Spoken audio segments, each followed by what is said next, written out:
For the solution video for the normal distribution practice, I'm not going to walk through all of the problems. A lot of them are pretty self-explanatory from just looking at the solution key that will be posted on Canvas. With the normal distribution curves that you were setting up on the front side, the mean should go in the middle. That's what that little symbol means. And then you should be adding the standard deviation or subtracting the standard deviation. And in these, we don't have context, so we don't need a label.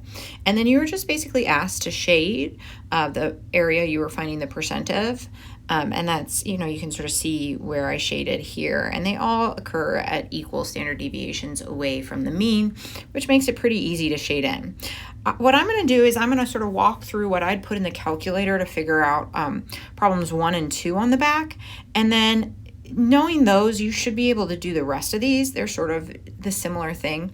I will give you a little warning. My percents seem to be a little off from what Desmos did. I think when I originally wrote this worksheet, I used a different calculator, which gave me slightly different values, but they're close enough that you should be able to match to the right answers.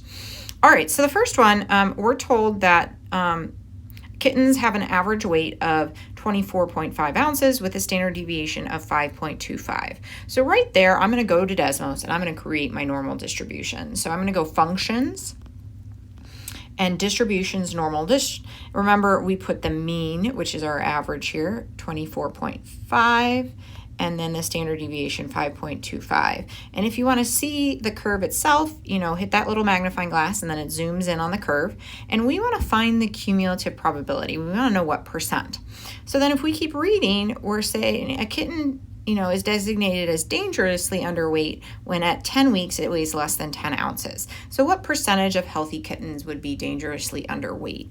So less than 10 ounces means that the max value would be 10, and we want everything below it. And notice it's such a teeny portion, like it's barely any of the curve itself. And so you'll see here, oh, that's a super small number. Now, if you're like, I don't know how to turn that into a percent, you could, select your number, copy it, and doesn't want to let me paste. So I'm just going to type 002873. I typed a few decimal, and if I multiply by 100, I turn that into a percentage. And yes, that's 0.287 or 29%. So it's less than a percent, which is sort of what the answer would be.